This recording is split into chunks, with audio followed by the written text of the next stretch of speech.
Tonight on 2020, a Barbara Walters exclusive. If you were in the White House right now, what would you be saying? I would say we're going to bomb the hell out of them. Bing, bing, bong. Sit down. Reality star bully? You're fired. You're fired. You're fired. Or a candidate who could really win? I'm a rich guy, but I have this great relationship with the working people of this country. You have offended women, Latinos. They're not sending their best. Veterans. He's a war hero because he was captured. You've been called crass, bigoted, obnoxious. And his wife, Melania, missing on the campaign trail, but speaking up for the first time tonight. Your husband has come under fire for making disparaging remarks about women. Did he make a derogatory comment about her looks? Women all over this country heard. Good evening, I'm Barbara Walters, and tonight, the Donald Trump you have really, maybe never seen before. Not blustering on the campaign trail, but intimate, at home. A family portrait with his wife Melania in her first sit-down interview since her husband announced his candidacy. Plus, his children and even his grandchildren. So, here is the inside look at the man who was hoping to hear "you are hired" instead of his signature, "you're fired." You're right. For years, Donald Trump's life was the stuff that tabloid dreams are made of. What a great honor it must be for you to honor me tonight. The brash billionaire was a real estate mogul, married to 3 glamorous women. Right down here, A best-selling author who made cameo appearances in movies, Down the hall and to the left. on television, You want another 50 grand? I'll cut the grass for you every Saturday. Hey. even commercials. Pay yourself. Most recently, he reinvented himself as the host of a reality show, The Apprentice. You're fired. Not the typical resume of a man who aspires to be president. What made you start running? Did you have a dream? Did you get up and say, you know what, president? The time I really thought about it was last time when Mitt Romney ran. And he ran, and I decided not to do it. And I had a lot of obligations. I was signed a contract with The Apprentice, and I had a lot of buildings under construction. I was doing a lot of things. It was sort of difficult to do it then. Now I'm in perfect, it's perfect. Although I gave up 2 seasons of The Apprentice. NBC signed me. I know, but it's still, you know what? It's a lot of money, and it's 2 years of primetime television and other things. But this time I said I'm going to do it myself. But Donald Trump is a candidate unlike any other. Because our leaders are stupid. Stupid people. Wah. Bing, bing, bong, and dat. With his lack of propriety, Donald Trump.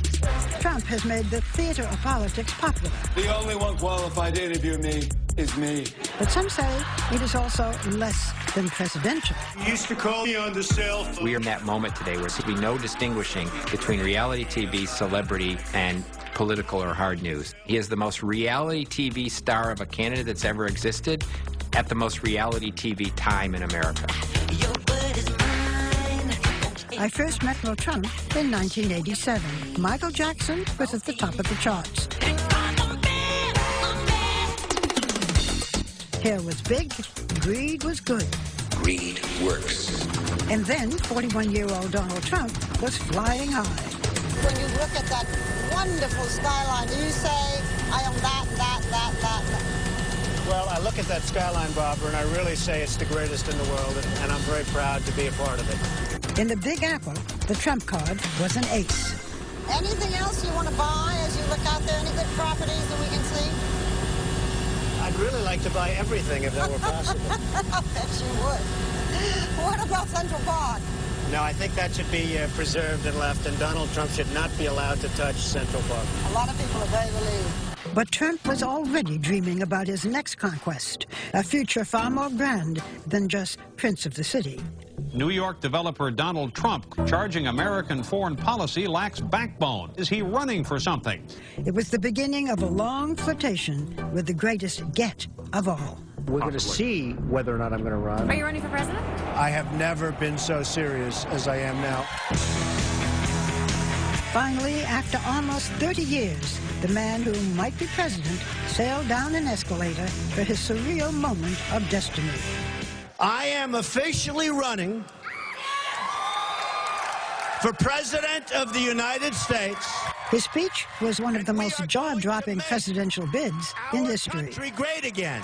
The U.S. has become a dumping ground for everybody else's problems. We have losers. They're laughing at us. His thoughts about immigration provocative, to say the least. When Mexico sends its people, they're not sending their best. They're bringing drugs, they're bringing crime, they're rapists, and some, I assume, are good people. I will build a great, great wall on our southern border, and I will have Mexico pay for that wall. How do you plan to do this? Okay, ready? Yeah. First of all, we have to build a wall. We have to create a border. We have to have a wall. We're going to have a wall. It's going to be a real wall, not a little wall that they drive trucks with drugs over the top of it, okay? You see the pictures in the newspapers where they have ramps right over the little wall. And it's not going to be hard to build.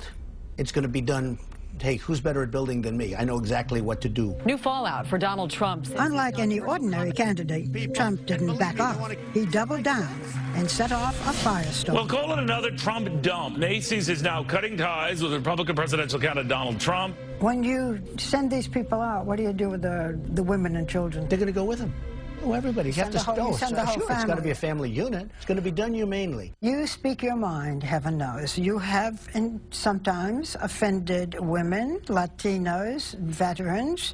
How can you unify the country when you make these divisive statements? Women respect me, they like me, and they know I'm going to take care of them. I'm going to protect them. The people that are here legally, Hispanics, like me because they don't want people coming in and taking their jobs. Do you speak any Spanish? No. This is an English-speaking country, remember? They want to. From the beginning. What the hell are we getting involved for? Come on. His inflammatory comments have drawn criticism from every quarter. Let's go, baby. Trump's running for president. Like, this is your worst nightmare. Could he actually win? No freaking way! Trump is the shock jock of the political campaign, but it's paying off big in the polls. He is now at the top of the pack for the Republican nomination. After you announced your run for the presidency, there was a cover story in the Daily News that showed you as a clown. You've been called crass, bigoted, obnoxious.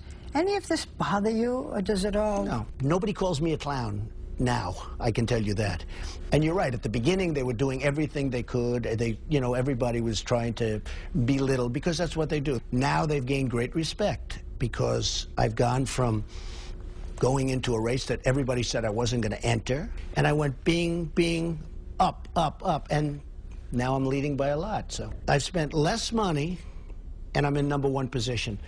Other people have spent $30, $40 million, and they're dying. I used some words to describe you disparagingly. What words would you use to describe Donald Trump? Well, I mean, I'll give you the positive. I've always had great imagination. I've had great success with money. But what they say is he a nice person? And I think, actually, I am a nice person, but I think the thing that will surprise people, I'll be a unifier. I think I'll bring people together. And that includes blacks and whites and everything. I think people will come together. But the man who calls himself a unifier has had a divisive history on the campaign trail. 1 second. No. I didn't want to get Donald, you cannot take more energy tonight. I like that. I never attacked him on his look, and believe me, there's plenty of subject matter right there.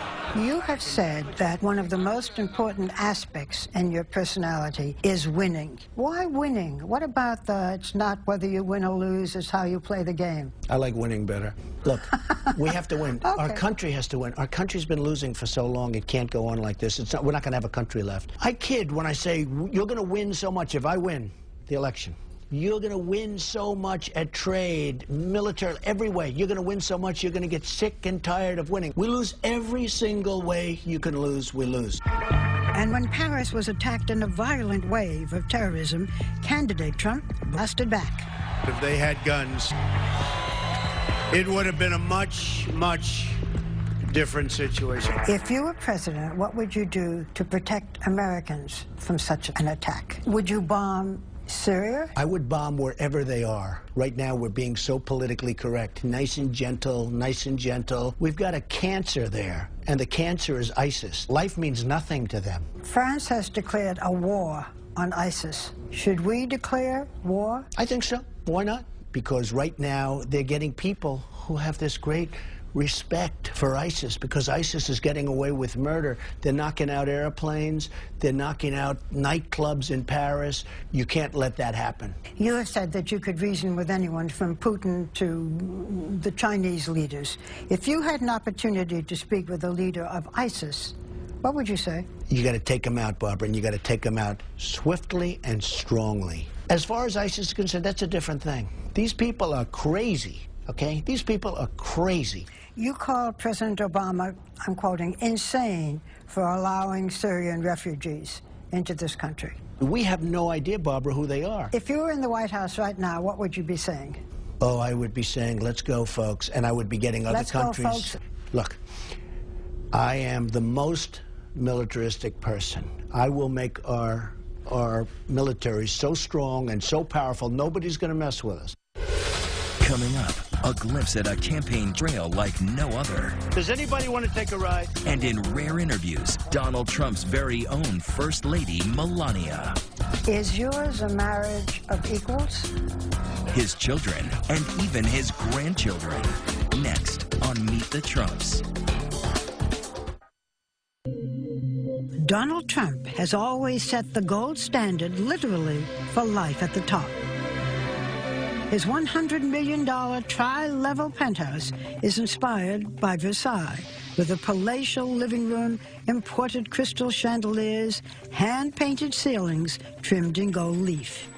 It has sweeping views of New York City from every side. You have said that success is a kind of drug, and it's too powerful for most people to handle. How do you handle success? Well, a lot of people can't handle success. I've seen it. A lot of people can't win. They don't know how to win. You see it in sports where they're right on the threshold of win, and then they can't get it over the line. It's an amazing thing. Winning is tough. I always said winning is somewhat maybe innate. Maybe it's just something you have. You know, you have the winning gene, but I've seen it. I've seen great talent, both in business and lots of other things. They should be able to do it, and they can't get the ball over the line. You are a winner? I think so. I mean, I'm looking around. Yeah, there's a lot of, a lot of gold here. You're done pretty well, in right? That sense. He shares this palace in the sky with his beautiful and graceful wife, Melania. Hello. Look who we have. She has been mostly absent from the campaign trail until tonight. You too. Come join us. Mrs. Trump, it's a pleasure to see you, and we don't see you that often. You're not on the campaign trail. How do you feel about campaigning?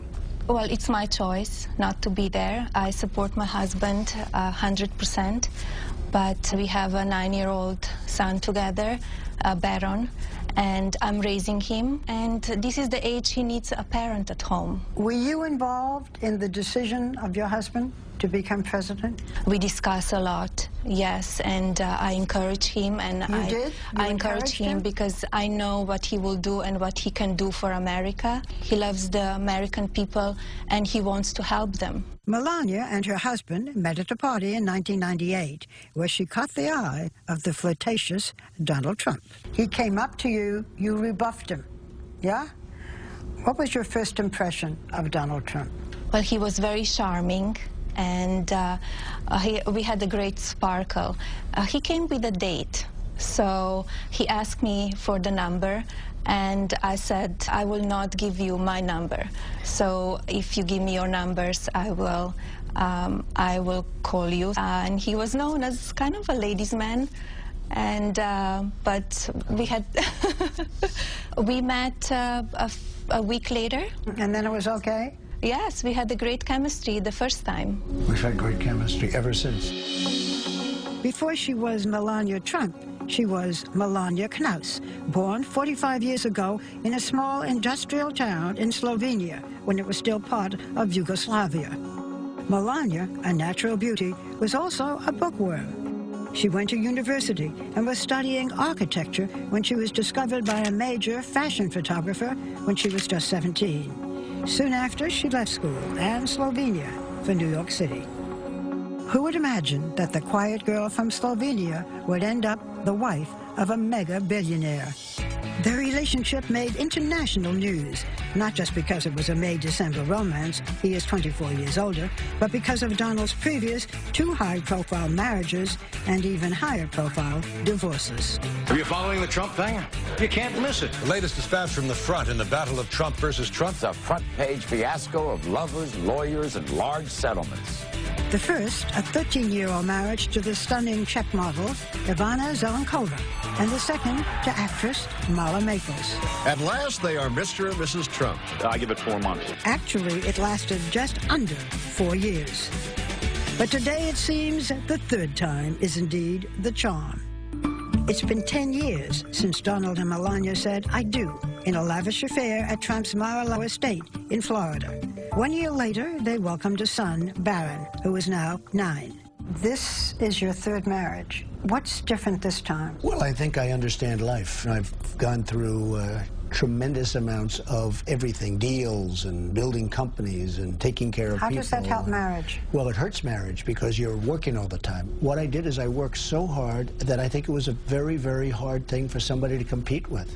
Your husband has been married twice before. Did you have any concerns that it might not work out? No, I didn't have any concerns.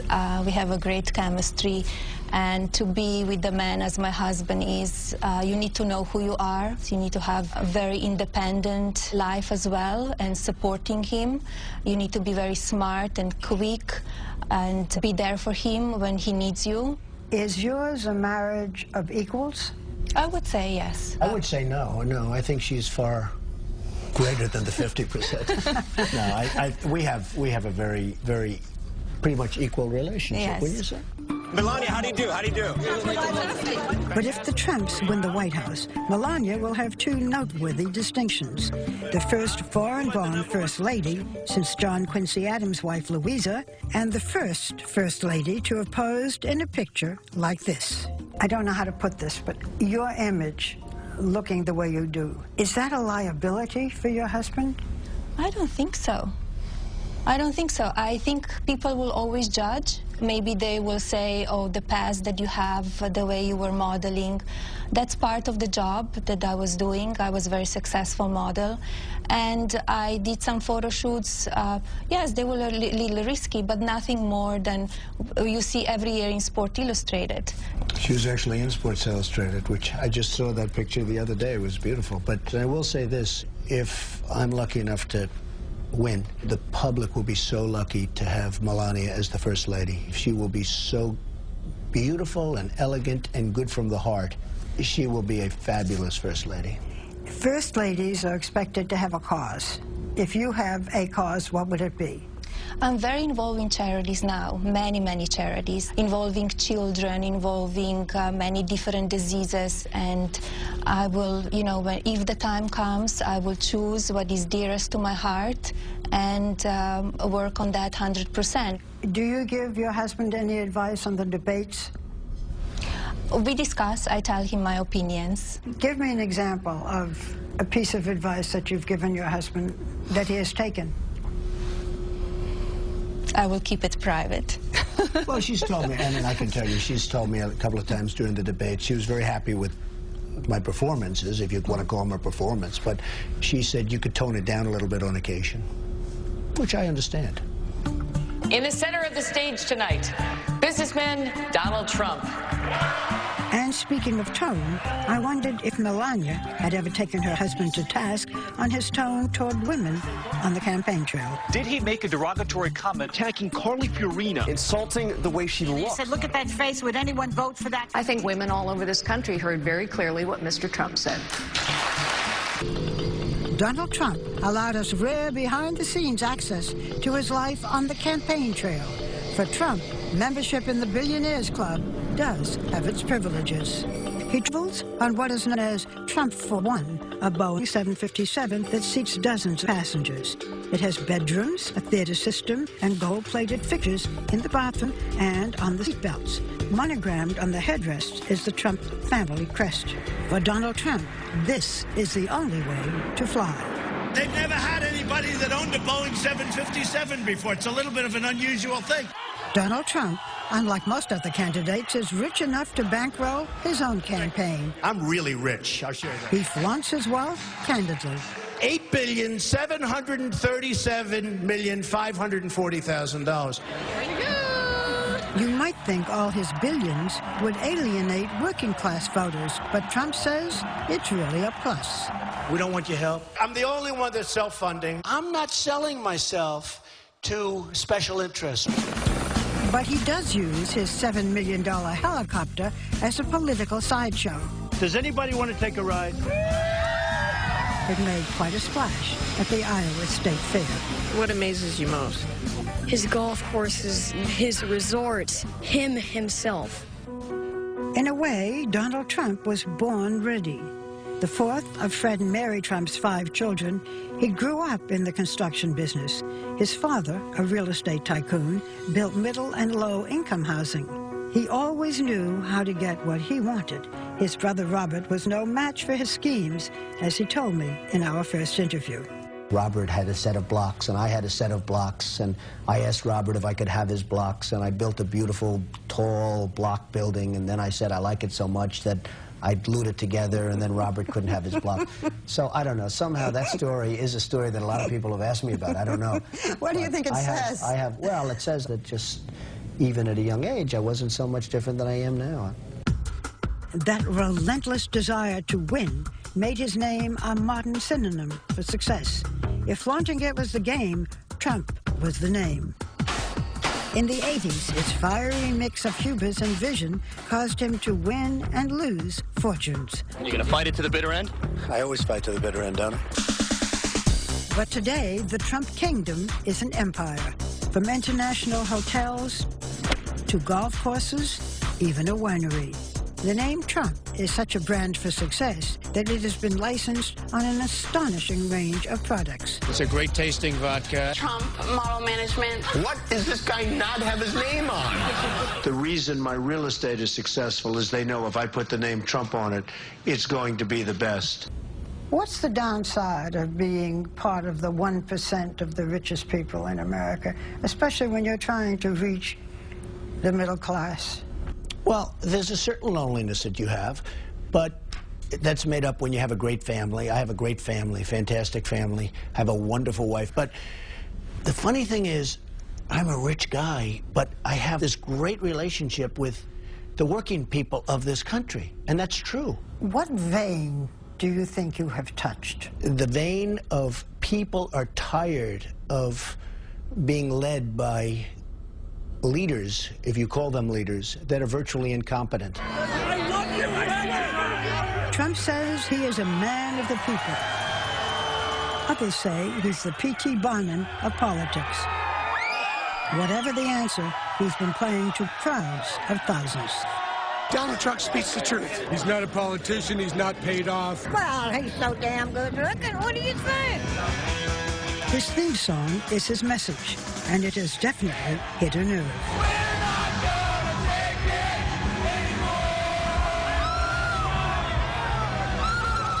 On this night, Trump owns the crowd. The number one value people are, interestingly, are looking for is authenticity. Is it real? Is it really real? He comes across, at times as a bully, but people will take a bully who's strong over somebody else they think is nice who's weak. We have people that are just so pathetic. Without question, We said no. Wrong. the bluntness of his shock and awe campaign Sit down. keeps pushing buttons and boundaries in every way. There's going to be change, but real change, not Obama change. You remember? The next president, Donald J. Trump. Trump is still the wild card in this election, a power broker, whether he wins or loses. If you lose the nomination, what next for Donald Trump? Look, you can lose the nomination, you can lose the election. What's next? I go back to what I was doing. I built a great company. Make America great again. But I think this is just a greater calling. I mean, this is the ultimate calling. President Trump! Thank you, everybody. When we come back, the Trump children, all grown up and unplugged. You have said, Ivanka, of your father, that he bred you to compete with each other. The kids on Trump guilt and who's their father's favorite. Next.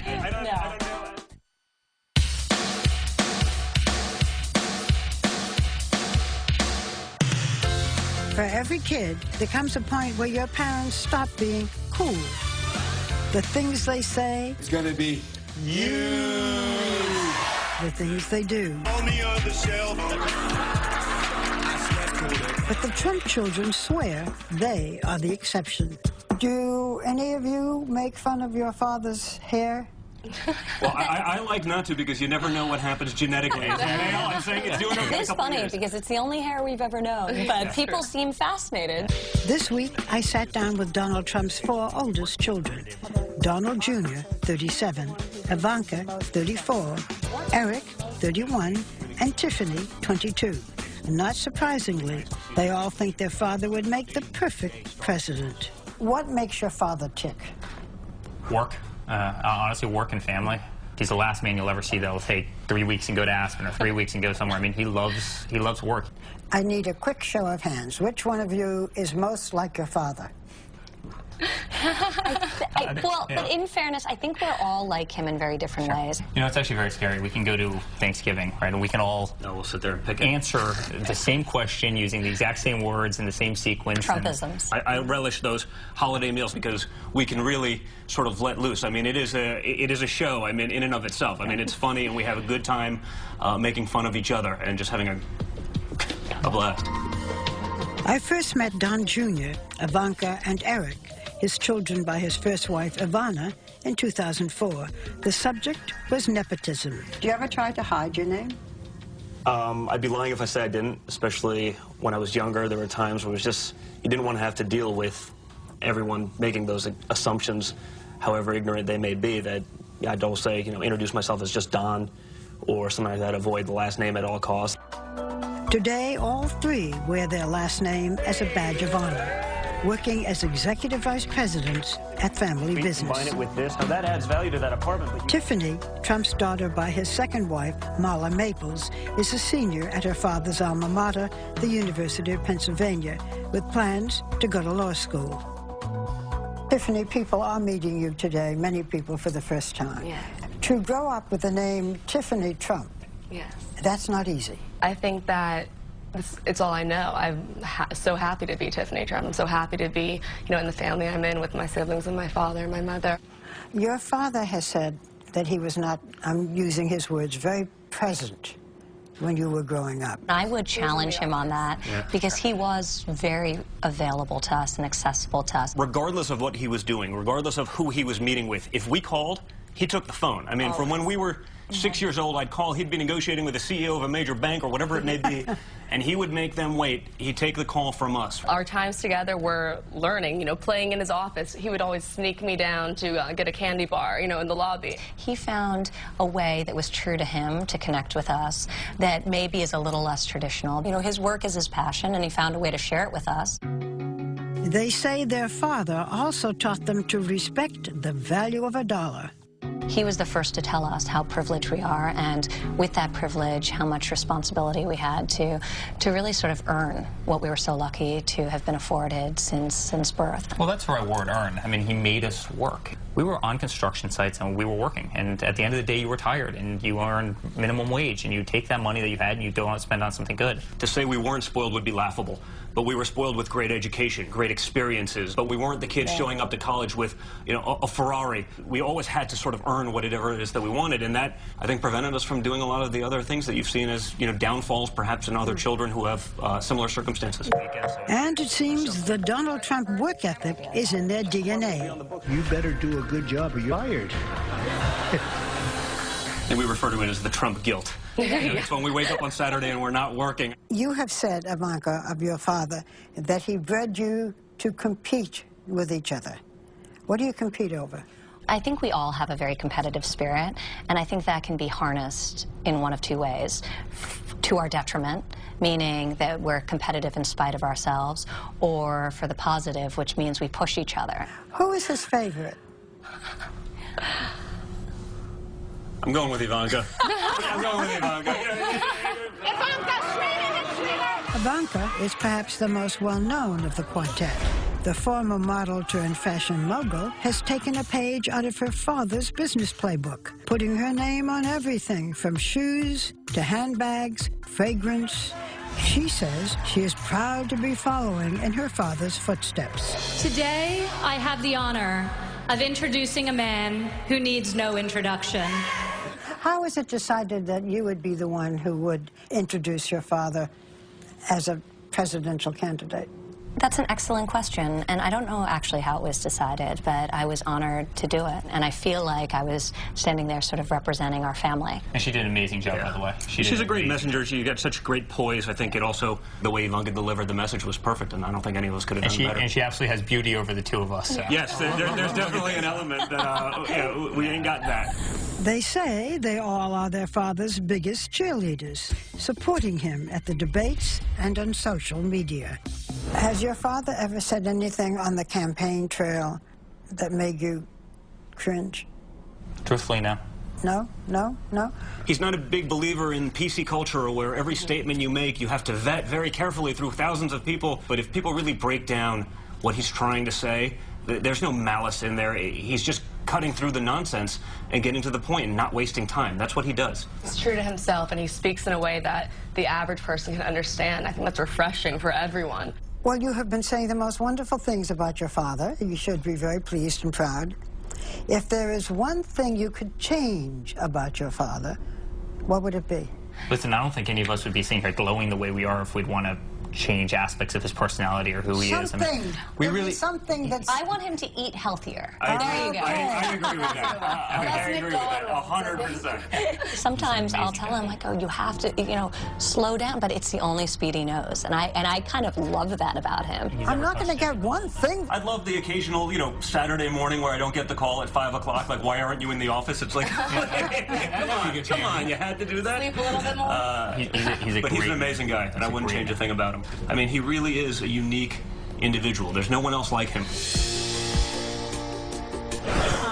Still ahead, the littlest Trumps. And Barbara asking the really up-close and personal questions. What do you dislike most about your appearance? On what occasions do you lie, not tell the truth? But what's the question he won't answer? Next. At the end of our interview, we turned from talking about Trump's candidacy to talking about the man. Who is he? What makes him tick? I asked him some questions often seen in Vanity Fair magazine. My fantasy when I was very young was to be a nightclub singer. Wow. Didn't happen. What was your fantasy when you were very young? To be a baseball player. I was a great baseball player. What position? First base, catcher, first base. But in those days, you got paid $2, right? And that's not for Donald Trump. I mean, no. But my other fantasy as I got older was to do movies. I wanted to be a movie maker. And I decided not to. I decided to go into the real estate business, but I wanted to make movies. Make them, not be in them. No, make them. I want to make them. What do you dislike most about your appearance? I like my appearance. I mean, people would say, my hair's not bad. You know it's my hair. Last time you started pulling my hair with your great show last time. Is this part of your image, or is it covering a bald spot? It's a funny thing. I've always, combed it this way. It's probably maybe a little bit more. Always combed it down? Well, I really don't. It's really combed back. If you really look, it's combed sort of back. Come on, Barbara, get over here.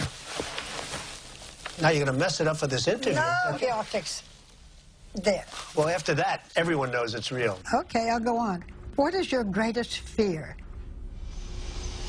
Well, I don't want to reveal fears, because if I reveal fears, I'm giving up something. This is what I say. I hate when I see generals being interviewed because they're telling things that the enemy... I don't like revealing weaknesses. And, we all have certain fears, and everybody has fears, but I don't like revealing my fears. Okay, what's the trait you most deplore in yourself? Well, it's the one I like best, and it's the one that it's a little bit tough for people. I never, ever quit. I never give up. And in one way, that can be a little aggravating to people. In another way, I think it's a good trait. What do you dream about most frequently? I have good dreams, just having a good life. Good family, good life, so important. You know, Barbara, I see people that are very wealthy, friends of mine that are immensely wealthy people, the wealthiest people in the world. A lot of them aren't happy. They don't have a good family life. They don't have a good marriage. They don't have good kids, or their kids are on drugs. And the happiest people I see are people that have a great family life. On what occasions do you lie? Do I? Lie. Not tell the truth. Well, I think I will oftentimes, and I don't call it a lie, I call it a fib. If somebody's not looking good, I never would say that. I'll say, you're looking good, or you're feeling good, how you doing? And somebody could say that's a lie, or it's a fib, but they don't look good. But, you know, I do it. I don't want to hurt people's feelings. Believe it or not, I have a lot of feeling toward that. I don't want to hurt people's feelings. Is there anything that you want that you don't have? Well, I think the one thing that I want right now is the presidency. I will do a great job, and I'll make a lot of people happy. It'll be a very positive thing. I don't need it for myself, for my ego. I just think I do a great job.